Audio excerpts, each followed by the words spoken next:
भजन संहिता अध्याय 68। इस्राएल का विजय गान। परमेश्वर उठे, उसके शत्रु तितर बितर हो और उसके बैरी उसके सामने से भाग जाए। जैसे धुआं उड़ जाता है वैसे ही तू उनको उड़ा दे। जैसे मोम आग की आंच से पिघल जाता है वैसे ही दुष्ट लोग परमेश्वर की उपस्थिति से नष्ट हो।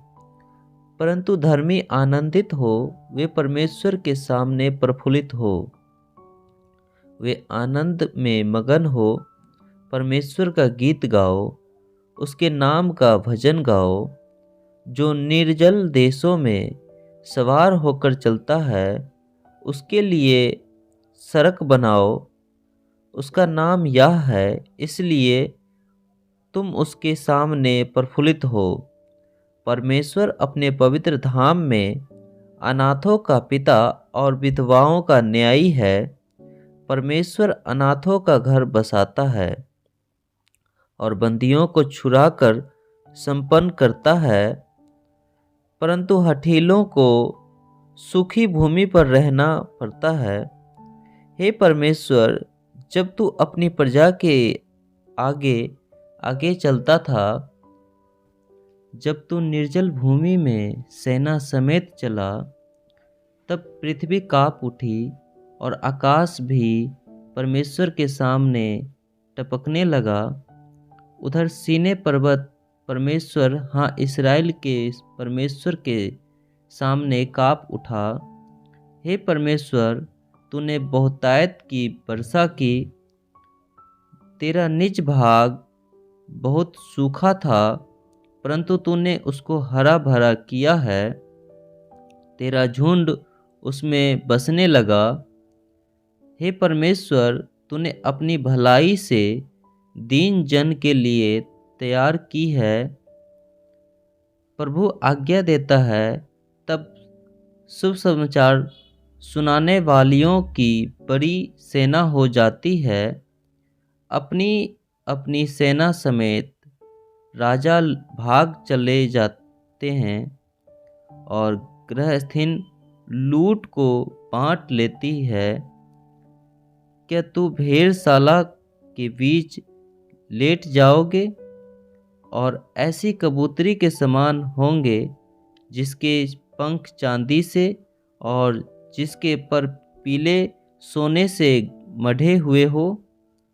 जब सर्वशक्तिमान ने उसमें राजाओं को तितर बितर किया, तब मानो सलमोन पर्वत पर हिम पड़ा। वसान का पहाड़ परमेश्वर का पहाड़ है। वसान का पहाड़ बहुत शिखर वाला पहाड़ है। परंतु हे शिखर वाले पहाड़ों, तुम क्यों उस पर्वत को घूरते हो जिसे परमेश्वर ने अपने वास के लिए चाहा है और जहाँ यहोवा सदा वास किए रहेगा? परमेश्वर के रथ 20,000 वरन हजारों हजार है। प्रभु उनके बीच में है, जैसे सीने पवित्र स्थान में।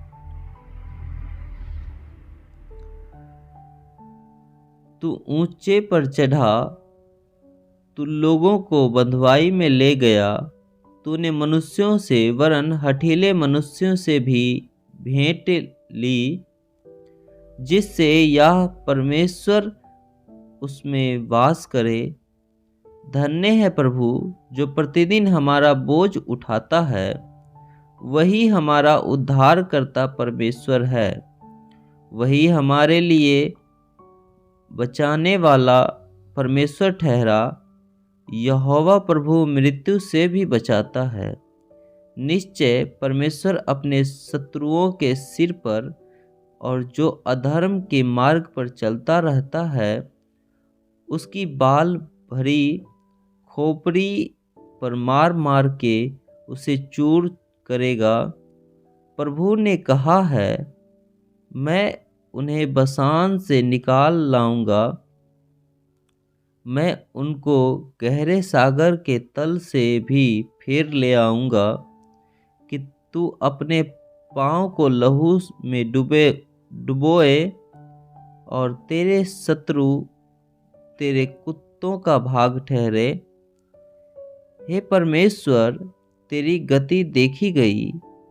मेरे ईश्वर, मेरे राजा की गति पवित्र स्थान में दिखाई दी है। गाने वाले आगे आगे और तार वाले बाजों के बजाने वाले पीछे पीछे गए। चारों ओर कुमारियां डफ बजाती थी। सभाओं में परमेश्वर का, हे इस्राएल के सोते से निकले हुए लोगों, प्रभु का धन्यवाद करो। वहाँ उनका अध्यक्ष छोटा बिन्यामीन है।